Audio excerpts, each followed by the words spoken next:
আমি যখন রুমে ঘুমিয়েছিলাম তখন হঠাৎ মনে হলো আমার রুমের ভিতর কেউ আসলো। আমি সেটা বুঝতে পারলাম, কিন্তু আমি ঘুমের ভান করে শুয়েছিলাম, আমার কাছে কি চায় সেটা জানার জন্য। তারপর লোকটি আমার রুমে ঢুকে আস্তে আস্তে আমার বিছানায় এসে বসল। তারপর আমার কাপড় সরিয়ে দিল। তারপর বন্ধুরা আমার সাথে কি হয়েছিল তা শুনলে তোমাদের মাথা গরম হয়ে যাবে। তাহলে কথা না বাড়িয়ে মূল বিষয়টা শুরু করি। বিয়ের পর সংসার নিয়ে এতই ব্যস্ত হয়ে পড়েছিলাম, অনার্স ও কমপ্লিট করে উঠতে পারিনি। স্বামী শাশুড়ি আর দেবর নিয়ে আমার ছোট্ট সংসার। সব দিকে আমাকে আর অসুস্থ শাশুড়িকেই দৌড়াতে হতো। ব্যস্ততার ভিড়ে আম্মুর কাছেও তেমন যাওয়া হয়ে উঠত না। গেলেও একদিন থেকে চলে আসতাম। যাই হোক, শাশুড়িকে বুঝিয়ে এক সপ্তাহের ছুটি নিলাম আম্মুর কাছে যাওয়ার জন্য। জানি আমার শাশুড়ির এক একদিন খুব কষ্ট হবে, কিন্তু আম্মুর কাছে যাওয়ার জন্য মন এত টানছিল, তাই 7 দিনের জন্য যাওয়ার সিদ্ধান্ত নিয়ে নিলাম। মা, যাচ্ছ বেশ, কিন্তু 7 দিনের বেশি থেকো না মা। মা বলতে হবে না আমাকে, আমিও বুঝি সব। কিন্তু আম্মুর ওখানে যেতে এত বেশি মন টানছে, এর আগে এতটা মন টানেনি। উনি মাথায় হাত বুলিয়ে বিদায় দিলেন আর বললেন যেন সাবধানে যাই। সজীব আমাকে ট্রেনে উঠায় দিল। আমার শ্বশুর বাড়ি থেকে মায়ের বাড়ি অনেক দূর, প্রায় 64 কিলোমিটারের দূরত্ব। ট্রেনে উঠার পর নানান রকম কুডাক ডাকছিল মনে। কেন জানি মনে হচ্ছিল আমার সামনে ঘোর বিপদ। কি সব আজেবাজে চিন্তা মাথায় আসছিল। মনে হচ্ছিল অ্যাক্সিডেন্ট হবে, আমি মারা যাব, আমি বুঝি বাসায় ফিরতে পারব না। কখন এসব হাবিজাবি ভাবতে ভাবতে যেন ঘুমিয়ে পড়েছি। গাড়ি ব্রেক কষায় ঘুম ভাঙল। আমাদের এলাকার কাছাকাছি চলে এসেছি। পরের স্টেশনে নেমে যাব। এক নজর চারদিক তাকিয়ে দেখছিলাম। আমার ছেলেবেলার কথা খুব মনে পড়ছিল, যখন এখান দিয়ে আম্মুর হাত ধরে আসা যাওয়া করতাম। বাড়িতে আমার আম্মু আর 14 বছর বয়সী এক ছোট বোন আছে। অনেক দিন পর আসছি। প্রতিবার আসার সময় অন্যরকম আনন্দ লাগে, কিন্তু এবার কেমন জানি লাগছে। কিছুই ভাল লাগছে না। সবকিছু অসহ্য লাগছে। চিন্তায় ভাটা পড়ল। ট্রেন থেকে নামার সময় হয়েছে।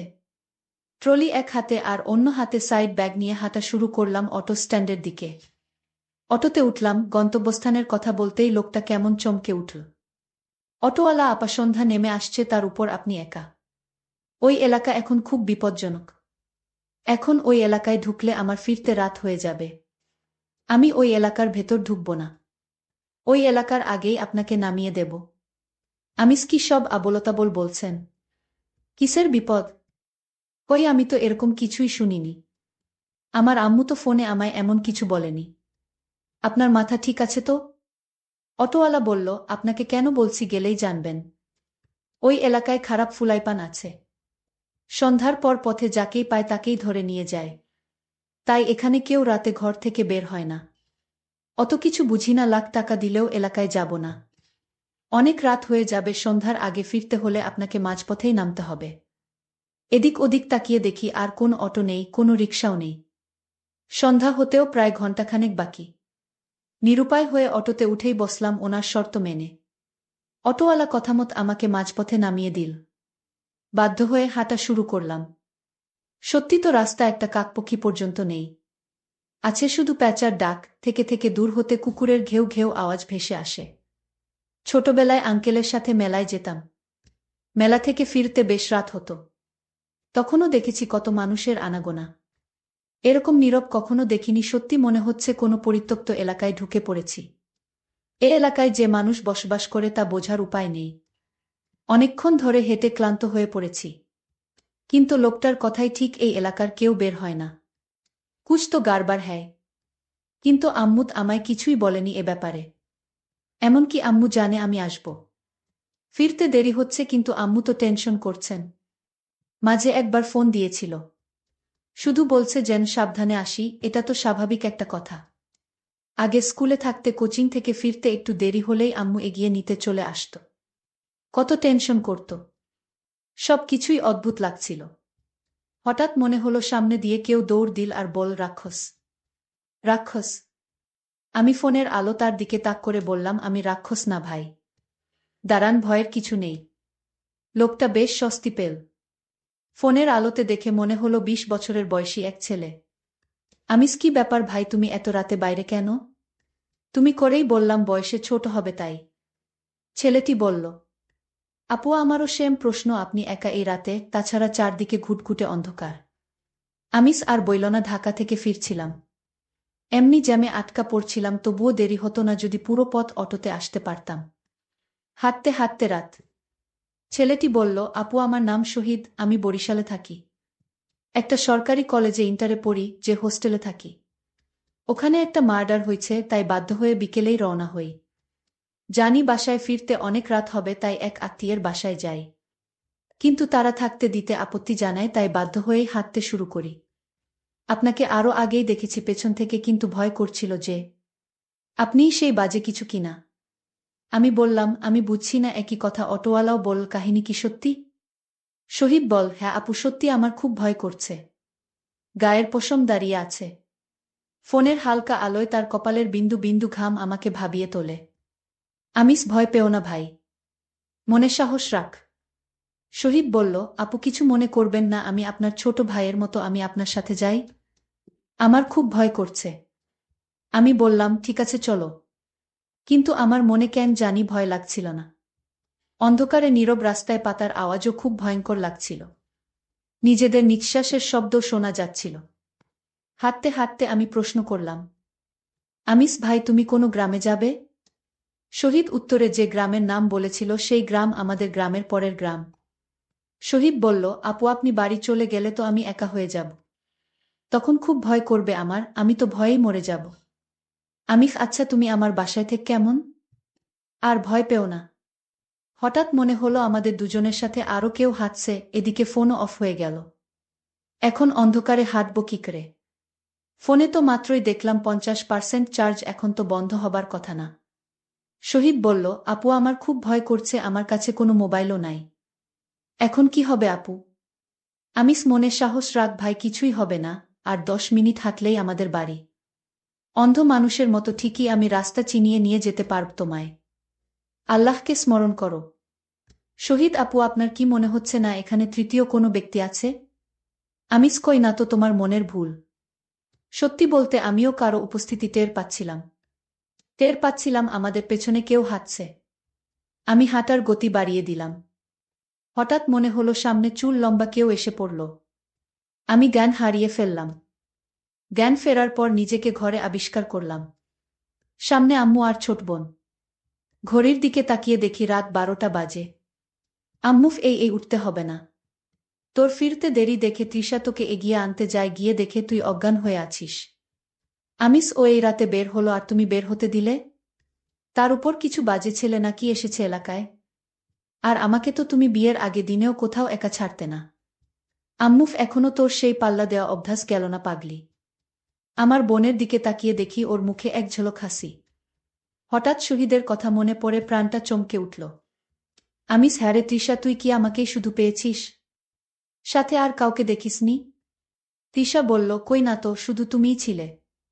পুরা রাস্তা খালি ছিল, কাকপক্ষীও ছিল না। আমার বুকের ভেতরটা কেমন চমকে উঠেছিল। ছেলেটা তাহলে ওই কারো শিকার হয়েছে। আর ঘুম আসছিল না। আম্মু আর তৃষা চলে গেল ওদের রুমে। আমার শুধু বারবার শহীদের কথাই মনে পড়ছিল। কান্না চলে আসলো চোখের কোণে। কাঁদতে কাঁদতে কখন যে ঘুমিয়ে পড়েছি টেরই পাইনি। মধ্যরাতে ঘুম ভাঙল। ঘরে কেমন একটা গন্ধে গা গুলিয়ে আসছিল। হঠাৎ কারো শব্দ শুনতে পেলাম ড্রয়িং রুম থেকে। এত রাতে আবার কে কি করছে ড্রয়িং রুমে? রাত এখন 2:30, শব্দটা ড্রয়িং রুম থেকে আসছে।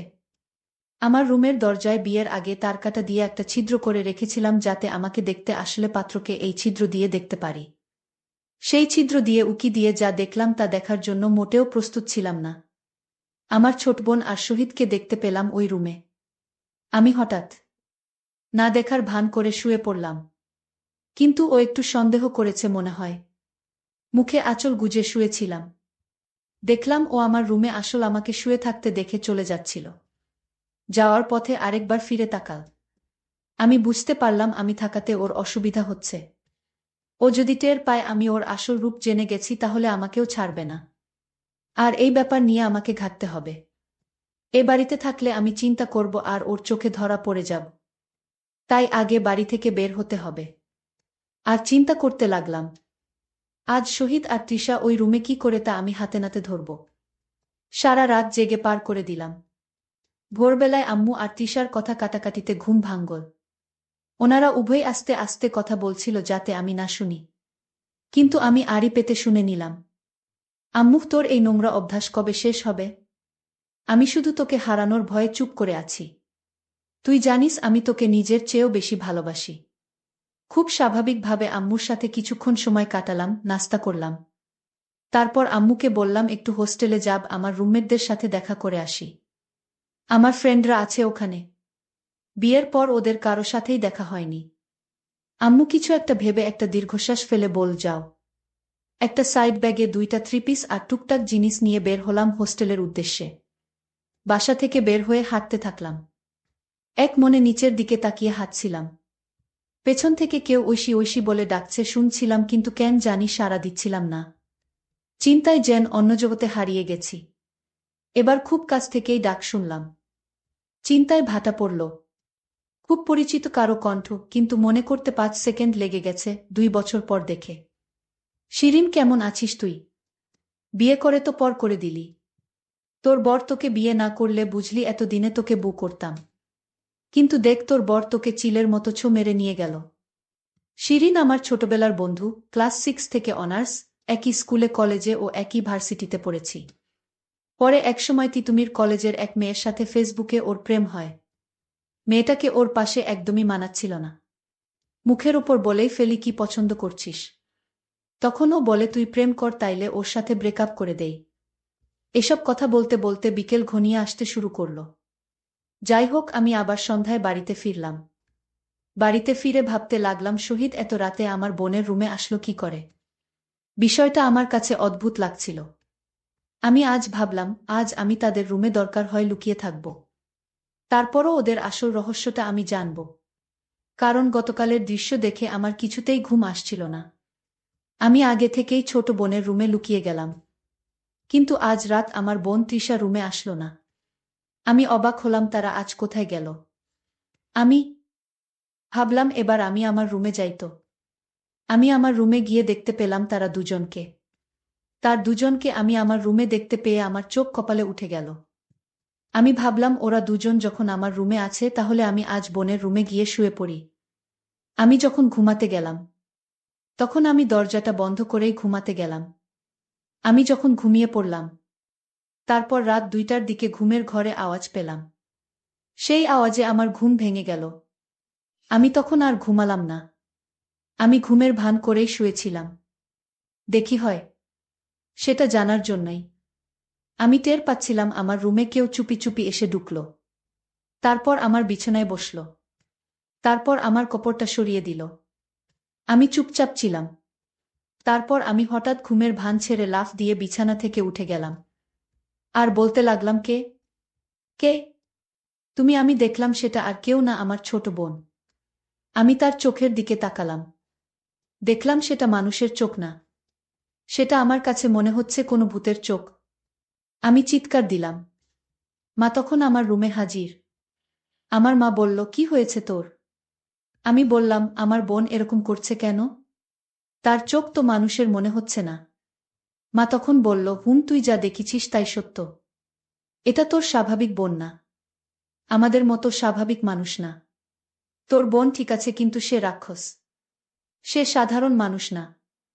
আমার গর্ভ থেকে জন্ম নিল এক রাক্ষস। গতকাল শহীদ ছেলেটাকে মেরে ফেলেছে। আজ তোকেও মারতে এসেছিল। কিন্তু তুই তো ওর বড় বোন, তাই তোকে মারবে না। মায়ের কথা শুনে আমার চোখ দিয়ে পানি ঝরছিল। আজকের মতো এখানেই শেষ করলাম। গল্পটি যদি ভালো লাগে তাহলে অবশ্যই চ্যানেলটি সাবস্ক্রাইব করে পাশে থাকবেন। ধন্যবাদ।